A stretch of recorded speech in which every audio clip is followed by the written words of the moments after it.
Nyondo Green tumuwelcoming warmly naye feeling at home. Zo kumukolerayo cake nga bwogira abo bado kimanyi nti yo nga bwetugire sowale eno cake ye ku welcoming. Welcome, you are warmly welcome to Nyondo Green. That's manyi mbuyange. It is yours. Wow, bane madam Kabira we bali mukwano. We bali sina bigambo bingi bya kugamba naye just mukama yajokosa. Omuntu just mukama kagamba uwo mukama yajokola ki mukama yajokosa tula. Era nga fa Nyondo Green. Nedusalawo tuwete kirabo kinene kyekimuli ne sente ezirimu. Wow. Ojazi balabalamu. But it's a good amount of money. Thank you, darling. Thank you, mukwano. Oja kutwebazanga feno michela mukolechi. Kubanga ndani mugamba kandi tukuti kati ngapo Nyondo Green tuchezimba bla bla nangamba rose. Tomanyi natandika ntya. Toina kwemala mu mayi. So kati netusalawo mukwano tugamba tugenda kujobera ngokola nafe naye mukuje twena welcoming omenye nti no oli waka. Omenye nti no ogenda kubeera naffe. Togenda kaaba. Togenda kaaba. Netusalawo nti tugenda welcoming kino kirabo kyo eno cake yo era ogenda kugisala mukadde kakadde boyagalidde tugenda kugikola ki kugisala. Ngabo ya products twina nyingi nnyo zolaba wali twina zino lotions tuyina bino ebizigo bino biraba wanene bikimu nga bwokiraba wanene. So tugenda kubanga tukola fenna kati nawe kasitobera nga oli determined nogamba nti ndi ready ngenda kola kijja kusinziira determination yo ng'omuntu nti ebiseera ebisinga omuntu yenga ye ya determining obuki obulamu bwe tusobola kukikuforcingamu wabula buuzako abantu abali eyo obaze ku bantu abakusaasira abantu abatambula naawe abantu mweyembeera abakugumya nti mulimu seba abaavuma nate abasingi nabesinga bakola ki balumirirwa. Buuza ku bantu bale sinakuwa chance naye ye chance nenga bino binanga obirabiki bibyo. Omukyala yeekuumira ku mulembe nina essanyu okukwanjulira banno ba Nyondo Green. Bano bakuleetedde ekizigo ekipya katale ekiyoyota olususu lwo ne kijjamu embalabe enkova eza buli kika binnamakula enkanyanya endwadde z'ensusu zonna wamma n'odda buto era n'okuuma ekitiibwa kyo. Nyondo Green basangibwa Dubai, Abu Dhabi, Al Ain n'okwetoloola ekyondo kya Buwarabu. Gwali e Uganda basange Nyanama okumpi ne Movit okubira ku noti 775 M5 noti 8 oba gwali e Dubai kuba ku noti 524 680 noti 778. Nyondo Green tukukuumira ku mulembe. Saba mukama nyambe nkitambuze ngenda kukolako n'okubulwaliro bagenda okuddamu okulabako ng'oyambadde bulungi ng'onyirira ng'olina smile yamalayo ng'oli very happy. Mukimu kitambule bulungi mukama watu tukwatulako era kyesobola okuweebaza nebaza abantu bonna basupportinze muki mu this journey era tusaba ne munyo journey yange bakole ki bansupporting nga bwe bampadde opportunity okubeera ng'agenda kumpa 100 packs ebyenyondo Green nampo bwambasa ndachoitegende kitu kingi abaana bagenda kusupportinga netaga support kubanga mu byonna nti n'ekizigo kikola bulungi walla bagikola it will be from example kubanga tulina products ez'enjawulo ebizigo ebyo tukola ku muntu ng'olina embalabe yes ng'olina embalabe olina oluyinja olina dark spots skin eri dry oba eri oily skin yo nga terabika bulungi okuva waggulu paka wansi tukolako n'olabika bulungi ate nga tovudde mu kkala yo n'onyirira bulungi nnyo. Wala products ez'abakyala woota mufunza muwoomya byonna weebirinja bikulaga products zonna weeziri zikola bulungi nnyo omuntu ozadde bikitwala tugetayitenengamuuko zonna products weeziri. Waliwo ne muweebwa n'obusijja nagwo beeyona nga alina okukuwa kasente akatali ka kibi owulira akali ka misota akasente akaddala katagenda kubulawo kuva neshinga ebintu biri mu nsi owulidde ekyogo omuntu n'onaabako newetangira ebintu biki bingi nnyo. Products z'abasajja nazo weeziri omukisa ekyogo eky'omukisa products z'abasajja nawo weeziri penis enlargement manpower n'okwozaako bino mu lubuto biki ebyo. So tulina products nyingi nnyo wigs ebiviiri ate weemanye n'okusiba enviiri okitegeera. Tulina zi oil tulina zi lotions kwegamba ebintu byaffe biri ku mutindo gwa waggulu nnyo ate nga bikolera ddala bulungi nnyo. Sabaana ba Saudi Arabia mwali mwanoonyaku nnyo Oman ne tulemezeganwa olw'ensonga yaki. Yes, kakati eno video sinataako namba yange ne kateeka ennamba ya Patricia. Musobola omubuuzaako era mumusupportinge, mutusupportinge. Aya basi obulamu bukole ki? Bugende mu maaso, muwala munnaffe tumusupportinge avemu eyo embeera lemina kuddamu kulowooza mbeera eyo ate aleme kugenda mu overstay. Abere nga visa ye ekyusibwa bulungi nnyo, abere kubyogera obulamu bukole ki? Bwangu butambule. Mwebale nnyo baddiyanze. Mbibaza era olw'okubeera mmwe munnyambye nnyo buli kimu kyonna. Abampagidde ku bizigo nze nyina abaana bangi bampagidde.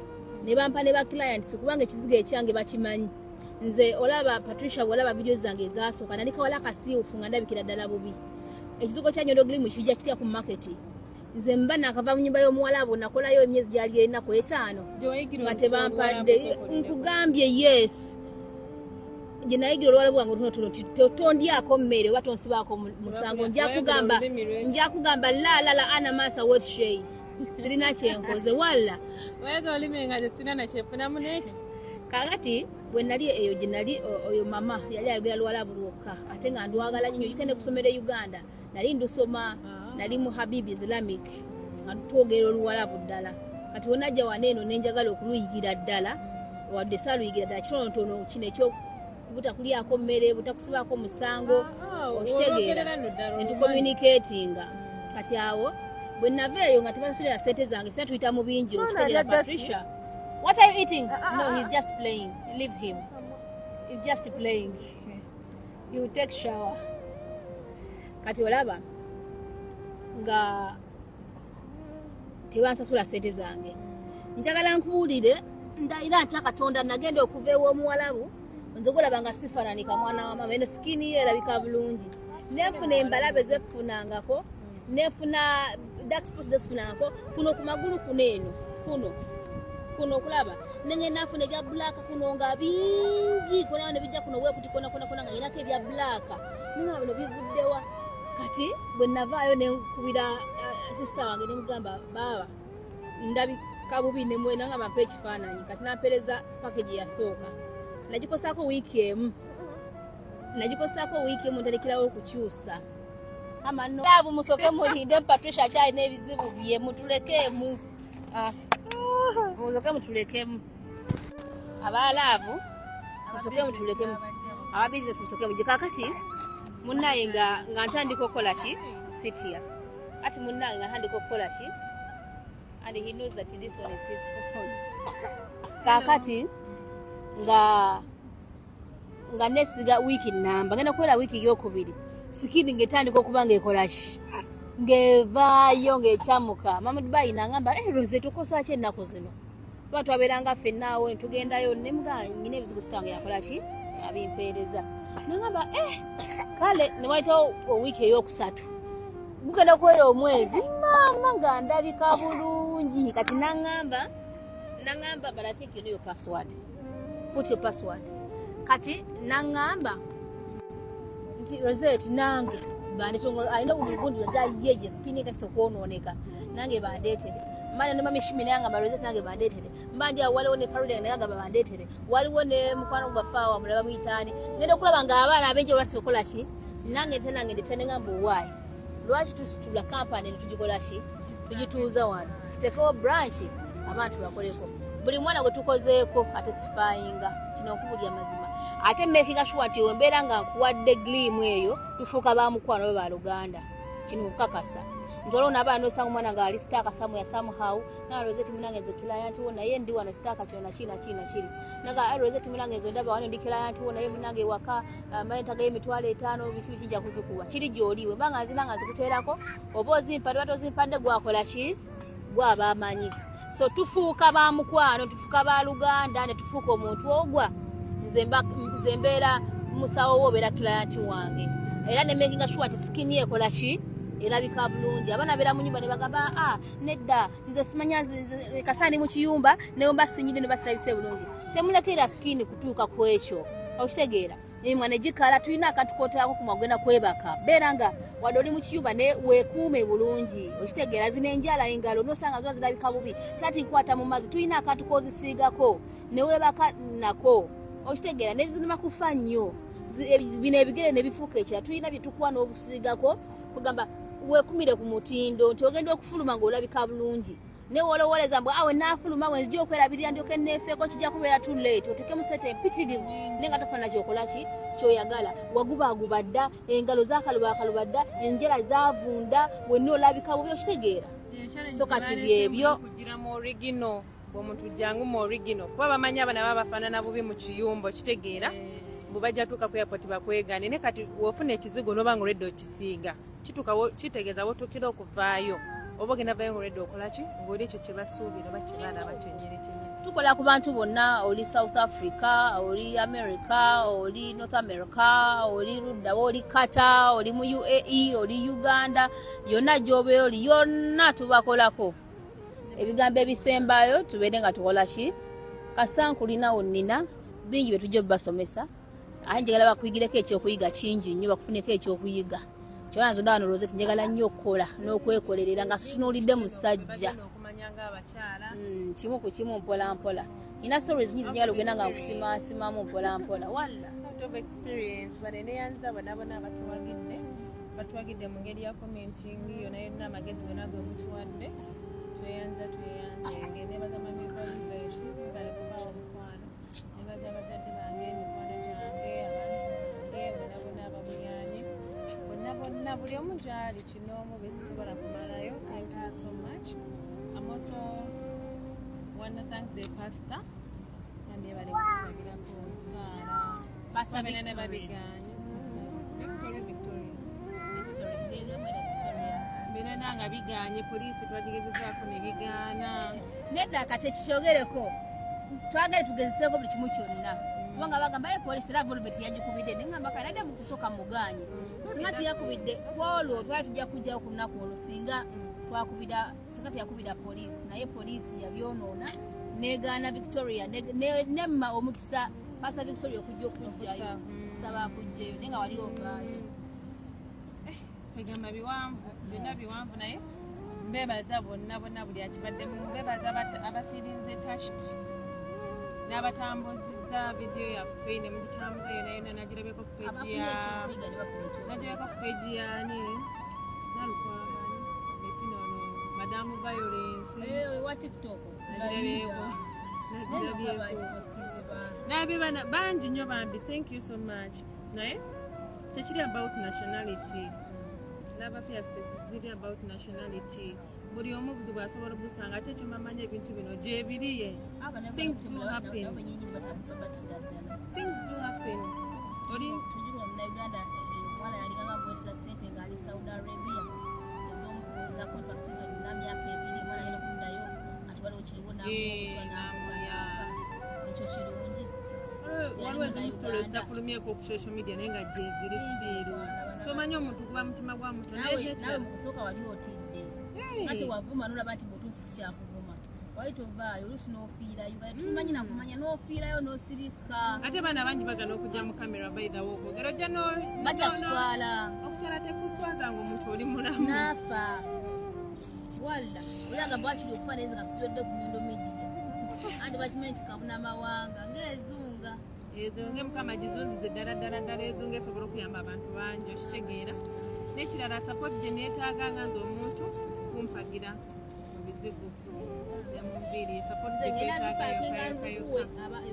emba mpeereddwa obwambasada nga mpeereddwa ne pakisi ez'obwereere beera ntandikwa nungi yonna tugenda bbawa sina kisingakaawo financial enaku zino akaseera kansumbuwa omuntu omugagga sigala mugagga nange nemanyi ne mugagga ngenda sigala ndi mugagga nina flexi zange zentunda ziri ku musingi mutuufu naye abaana baagana okujja okumpagira ofunayo kamu banange mujye munneesige munguleko amapolitizi ngenda kubaweera ku gundi olaba ku gundi olaba Masaka Road oyo na Masaka Road nyinako poliisi ez'enjawulo kuliko n'amayumba amazimba already naye nga g'abaana bano bakadaama bamufuna mpola ife bamufuna mpola ng'ogenda kusasula mu installment okitegeera era njagala okole nnyo nga bw'osobola ofuneyo ettaka mu Nnyondo Estate Experts osasulako mpola. Thank you so much. Nkitwala mu nnya lyange. Ya Yesu. Nkitwala. Let us support Nnyondo Green. Ekizigo kigenda protectinga skin yo, kigenda kukuleetera okunyirira okubeere ng'olighteningamu katono gw'ayagala okunyiriramuuko okwakamuuko katono obeere ng'oshanana. So you know wano tubeera mu AC tubeera mu kasana, but kino ekizigo kigenda kuyamba skin yo ebeere ng'eri protected osigale ng'oli nakyo but ng'onyirira. So we support Nnyondo Green. Mutwasinkana sister waffe ono mu mbeera yonna gye mwamulaba gye yali alimu, nze nali ŋŋamba nti Volvet recruiting emuwe omulimu, naye naŋŋamba Rosette, omuwala ono olaba otya bw'ajja mu Nnyondo Gleam. Ate nga bwe yajja mu Nnyondo Gleam yaŋŋamba Rosette ngenda kukuwamu hand tulabe nti ekintu kino kikola ki kigendera ddala mu maaso, kubanga alina abantu abamubuulirako nti bakoseza Nnyondo Gleam kubanga kizigo kikola kikola bulungi. Nagamba Rosette, olaba otya omwana ono mu kifo ky'okujja eno najja eyo kubanga twamusanga nga skin ye erabika bubi nga bw'okiwulira, nanga bwono sooka omukoleko, bw'amala omukolako nze mwagala under Nnyondo Gleam kasita oyugate n'ekirala obaga baclients bakkiriza ne bajja ne bagula product eno benyini basobola omwesasulira nga baguze ki nga baguze product. So ne tusalawo ne tukkiriza nti muganda waffe ono ajja akole naffe, era guno gwe mulundi ogusoose under Nnyondo Gleam okulikrutinga omuntu ajja akole naffe, guno gwe gusoose. Era ogenda kubaza nnyo Madam Rebecca kubanga nze nali mmanyi nga ngamba muli tubeera mukawa abantu nga twenyoma ng'omuntu bagamba how can I look at someone ngenda kukola ki. Ne Rebecca yangamba Rosette, you don't know who you are, you don't know what you can do. Omanyi muntu akuzzaamu amaaso yeetwa nangamba Rosette, lwakuba tuna kikyoli nakyosobola kufuna, that's why oli awo okola ki kati mbiramu ne fear mlinga ngamba if she comes mu Nnyondo Gleam tubeerako ate ebyemisaala oba ki nangamba obanga otidde nze nja kukola ki nate nekira nti abaana basobola okugenda bakola ki nebagula product kubanga ekola esobola okusasula yokanayo abakozi baki abakozi bayo nti nze nja kukulaga kikola ki kinakola kitya. So omukyalo oyo namusinkana mu mbeera ali nnungi naye anyanguyidde nga newankubadde nti nze nyina embeera eyange namugamba nemugamba nti kabiira dde ndi naawe naye nze nyina embeera eyange nti kamera babeere ntunuddemu sometimes nerabira nti oli mukwano gwange nyina embeera eyange yangamba nja kugolola ettumba naye nga bwemwalaba story ya muganda waffe ono tubaza mukama nti nga bwega tumurukuti nga ajja tukolinako aba Nnyondo Gleam twamaze dolwedde mukolako mulaba nti skin wano waliwo embeera eriwo nti waliwo enkyukakyuka y'amaanyi. Nze nga bwemundaba nze nga bwendi munnakyo yange sinaako wadde ka makeup sinaako ka lipstick wadde ki ne musobola okulaba nyinza okuba nga ndi mubi ekyobi tekitegeeza walla nyinza okuba nga skin nze kale nganze omuntu nti no siri mulungi kulabikidde bulungi ne skin yange ogiraba nti eri clear tena kantu konna kekola ki sagadde kujja ku pretending abantu basinga bagamba mujja mu filters mujja muli mu kino ye ndi ku ki omumwa guno nga wogulaba tekuli ku kantu konna kakola ki nyinza okuba nga just ndi mubi nganze omuntu physically ne skin mugiraba nti eri clear. So n'olwensonga eyo okuba nga omwana waffe tumuleesa abe ng'akola naffe nga kabeera bwe yasalawo nga ffe aba Nnyondo Gleam tumuwelokaminze warmly naye afeelinge at home. Basazeewo okumukolerayo keeki nga bw'ogiraba oba tokimanyi nti yo nga bwe tugirese wala eno keeki ye kuwelokaminga. Welcome, you are warmly welcome to Nnyondo Gleam. Simanyi mbu yange. It is yours. Wow, bane Madam Kabira webale mukwano. Webale sina bigambo bingi bya kugamba naye just mukama yajja kusasula. Just mukama kanda yamuwa. Mukama yajja kukola ki? Mukama yajja kusasula. Era nga ffe aba Nnyondo Gleam netusalawo tuwete ekirabo kinene kyekimuli ne sente ezirimu. Wow. Ojja zibalabalamu but it's a good amount of money. Thank you darling. Thank you mukwano. Ojja kutwebazanga ffe n'omukyala mukole ki kubanga nze nali mugamba kati nga ffe Nnyondo Gleam tukyezimba blabla nangamba Rosette tomanyi natandika ntya tolina kwemalamu maayi. That woman is very strong. so kati ne tusalawo mukwano tugamba nti ogenda kujogera okola naffe naye mukujje tugenda kuwerukaminga omenye nti nno oli waka omenye nti nno ogenda kubeera naffe togenda kaaba kabiira togenda kaaba ne tusalawo nti tugenda kuwerukaminga kino kirabo kyo eno keeki yo era ogenda kugisala mukande kakadde boyagalidde tugenda kugikola ki kugisala nga bwera products tulina nyingi nnyo zolaba wali tulina zino lotions tulina bino ebizigo bino bibulaba waneeno buli kimu nga bwokiraba waneeno so tugenda kuba nga tukola ffenna kati naawe kasita obeera nga oli determined nogamba nti ndi reading ngenda kukola ndi ready ngenda kukola kijja kusinziira determination yo ng'omuntu nti ebiseera ebisinga omuntu ye nga ye ya determining obuki obulamu bwe tusobola kukikuforcingamu wabula buuzako abantu abali eyo obaze ku bantu abakusaasira abantu abatambula naabwe abantu mweye embeera abakugumya timulimu seba abaavuma nate abasinga nabesinga bakola ki balemererwa buuza ku bantu bale sinakuwa chance naye ye chance nenga bino binanga birabiki bibyo nekino nayo kiki kino kyavudde wa Madam Kabiira and your favorite perfume ye yagambye you take it to her mane Madam Kabiira gwe mansookerako okwebaza temumanyi bantu mmwe temumanyi naye Katonda yasinga okumanya munsasulire kirabo kyange kituuse perfume ya alabika ya bbeeyi eri mu Buwarabu naye neyanzanya ebiseera ebisinga akosa bintu by'Abawarabu bano abawano bennyininyini abaloko sijja kufukamira naye nga tobamanya nfukamidde mu mutima munda nfukamidde neyanziza nnyo neyanza ne Madam Rosette okunoonya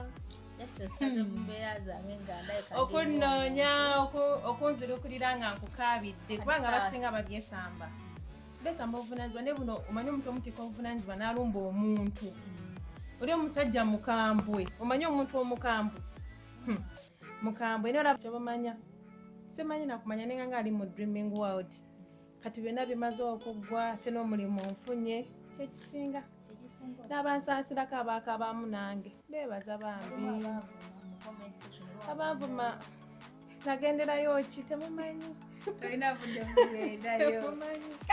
ofuna obudde ky'omusajja ate omuntu gw'otayagala muzibu nnyo ye ng'akwagala nga tomwagala muzibu nnyo Rosette nina kyongamba ewali kamera ona gyokola ki kakati nebino batunakubiraba waliwo omwana eyabimpadde bamuyita Irene naye yangamba nangamba Rosette olabide kwoyo omwana yatambula olaba nga njirabide ku mwana bamuyita Irene nga bira shalja sometimes sister watu lya gwegumu nangamba mulimu just engoye naye omwala agala nnyo just okwambala ojja kuzirabamu naye nga male neyanza comment section nkimanyi byonna byammwe byonna byammwe neyanziza nga wookiwulira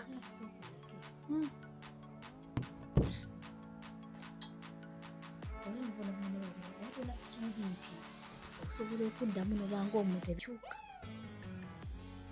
alisala kuddayo nnyo okudda munda maziga genda kaaba gamala katuli mu ssanyu sala kudda nnyo munda okaabako sijja kaaba kubanga kati ssaawa yakukungula As manager Vibes UG twandibadde tuli wano olwaleero nga kalango kano tukuba ka ssente naye si bwe kiri olwaleero we are here to support a sister, we are here to support another media personality ayina kye yeekoleddewo. She's trying to inspire abaana ab'obuwala abali eyo that you also you can try to do something in the society.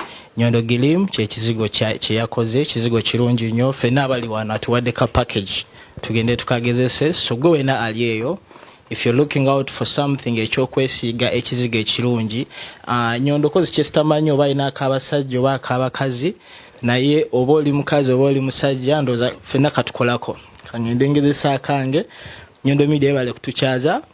Everyone out there, please go support Nyondo Gilim ke kaloshoni akamaanyi kano kolaba. Thank you. Yanimesa bingi ebyokukola, emirimu gyange gyafa, kitegeere emirimu gyafa, nenzirira omusajja nandeka mu nnyumba nga nina sobola kufuluma nenebaza abambeererawo mu obudde kugambe tomanyi nakumanya Mukama mulungi katubere wano mpola tukole ebintu byaffe kubanga ekintu kya byonna nti nga wala products zineza Nyondo Glim si ku fakinga nti Wandaba ndowooza okirabye obwene Wandaba olaba kabiira akkiriza ne mu Nyondo Glim ode yalabika bulungi ne yangamba omanyi Rosette yawala ku skin yange nanga Rosette nga skin eringa ya baby ne mugamba ka oil nkaina skin nebeera yennyini CEO Volvet ne mugamba ne muwa product full package era ewakawe njagala ngenda okuddayo njagala ngende balaga abantu omukazi akola ki ati mulimu ayira muko muli embeera ya boosting ayina biwawati nati mane bikawe nenga mu byonna abaana bajje batuwagire ku kizigo ekya Nyondo Glim olw'ensonga nti product ino ekola bulungi nte mu kusinga nti ogenda kugibeera mu nnyo nga ggwe kubanga nze embeera eyo muwalala wange gyembeera nti bwebanga balazi batusupportinga of course n'abakasalako kaba kajja mu budde ebyensula ebyendya byonna twala tugende nasoma so n'olwensonga eyo mukama yasa atuwebuye mukisa tube nga tutambula bulungi nnyo mpozi era nekyala madamu Volvet alina abaana bangi nnyo ab'enjawulo ngenda kikusabira wano maama wange itako mu baana product tumanyi bwekola kubanga wanganje kasipedi gaziseeko ndabe sikini yo ngekola kingeweweera oli katono wali wadde ngokaloba sikini kajala ogezesa okukwena mwadde package yonna njala agezesa okwamala okugiraba alyoka akole ki atina okurecommendinga ekizigo kya Nyondo Glim era jatubulya kikola kitya then toba ekikola ki ekigenda mu maaso era ensonga kitegambe nti omwana yotandika okukola naye tusooke tumukoleko bla sawa nti mulasobola okulaba nti sikiri lulinga bwe yali efaanana kati siwekola ki tolinaako makeup tolwalako face fakinga ayina ekyala tetuli mugundi mu TikTok tuli mu filters original camera bwoli bwokola ki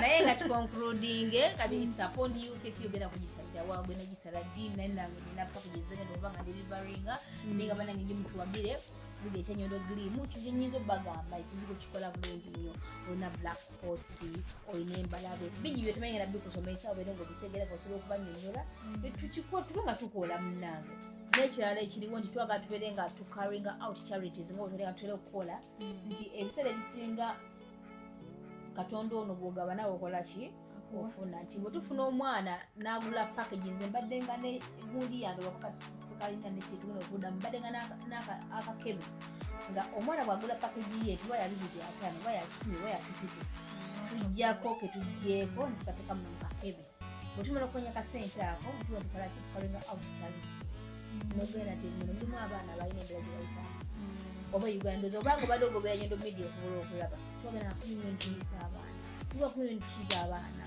ntukola buli kimu kyonna tugenda e Uganda byonna tukola ki so kati era ntera nnyo okusaba neŋŋamba nti oyo yenna abeera atuguze nga tusupportinze mukama naye amuwa omukisa kuba kasente ako ketukaggyeko tukateeka wali ebbali tugeragera eri omuntu alina wamasirizi mukama naye abeere nga amunesika n'omuntu watublessinga fa Nyondo Glim nina tusupportiza mukola ki namublessinga era wala kasente ako kateekamu mulimu kakebe nga bwensabyako nga mukama muba tusupportinze naye sirezire mumuyita mu ngalo blessinga agenda kulizako omuntu omunaku nga tamanyi yewe tusupportinga naffe tuwa omukisa tube nga tukola tutumidawo abaana batalina mwansi tube nga tukola ki tusobola obbalamba sino si byakweyogeza mbugenda ku Nyondo Media osobola charities tukoze mpitirivu of recent twava Uganda netugaba obugaali tuliko muno ba government supportinga oba kine twagula no bugaali na bwitirivu ntubushipinga twabuweza na kunyonyi okitegeera ndozo manyi kikostinga kyenkanawa netubutwa ntubugabira abantu twava omwo ntugula ebitu blankets biki tugenda mu ghetto so bino si byakweyogeraho kulimbalimba ninga mukama ayogera okubanga atulise oba tugabirira kubanga tusobola. We can do all things through Christ who strengthens us, and without him we are totally nothing.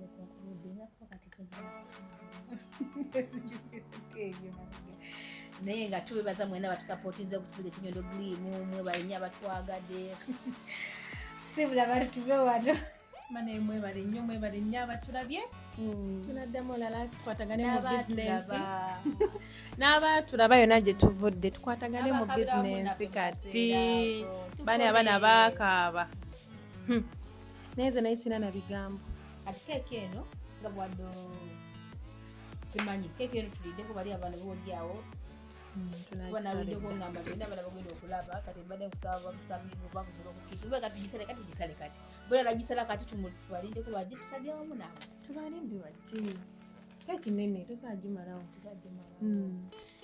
kale bannange mwongere okutuwagira ffe Abanyondo Gleam nga we mbagambye nti akasente kooleta kona tujjako akasente akatono tukateeka mu kyalo kye kitegeeza kyamaanyi nnyo mukama kano yakola ki sityanye okusoma bayibuli ne waliwo omukyala maneja waliwo omukyala nti Jesus bwe yajja mu maka ge yakwata kona ke yajalina nakola ki nakamuwa ndoza lyalinaga ekyobugaga mu bulamu bwe bwonna naye nakola ki so okugaba kuleno waliwo abantu batubuza ne bagamba neke mukama tuyinza kumuddiza tutya tuyinza kumuddiza lwakuba kati manija mwine engeri gye munteekamu abantu tebakira mu ngeri endala naye kati bwemukola kinti kubeera mulimu have to act accordingly naye nga mu byonna akatalekeka mutuwagire ne mukusiba enviiri akatalekeka buli kika kyobamanya wobeera nga oyingidde Ennyondo Gleam buli kimu ovaayo buli kimu kuva ku skini kuva ku nviiri makeup kyomanya byonna mutuwagire bangu ate nekirala Volvite yaŋŋambye eyakiŋŋambye naŋŋamba Rosette ngenda kukwaayo ku ssente nze nga nze njagala okoleyo bu products obusamples obuwe abaana era njagenda nayo naye mbumulage naŋŋamba nti oweeyo abaana ab'enjawulo bakozeseko balabe kikola kitya so kati tugenda ku arranging mangu tubukoleyo katunge ne mbukole ki abaana abazze nga batukontakitiza 50 agasooka bugenda kubeera 50 50 agakola ki agasooka lwakuba nalina kipulani yako nange nakyagala dukikola nenga sikiteeka mu nkola ate nawulidde akasente namugambiddewo give me omanyi sala kumanya yes it's our business ng'Abannyondo media Nnyondo whatever newe yakiresi namulaze nga badde takimanyi namugambye give me sala mulaze nti kira mu nteekateeka atuwe omukyala nkola akola dda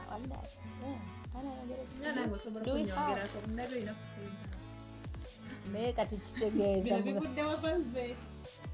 Nnyondo Gleam wala nenga nabe receipt yayo it is 300 ono mukazi takosa bintu bibi mumanyi ko kyobanga nagere wene nekebejja naye n'ensonga ayina olubiri nenga mu byonna bannange mubeere bulungi takumira mpeera tukumire bana tusinkana mu videos endala mu bulango na buli kimu kyonna tulife nawe inshallah. bye. Beautiful people, right about now tuli wano ewa Nnyondo Media atengera tuli kuyisamu ekintu kino Nnyondo Gleam. As you see, the skins are always supposed to glow. Abachala gwengolieyo, you have pimples, you have dark spots, you have an unclear skin, you are not appetizing.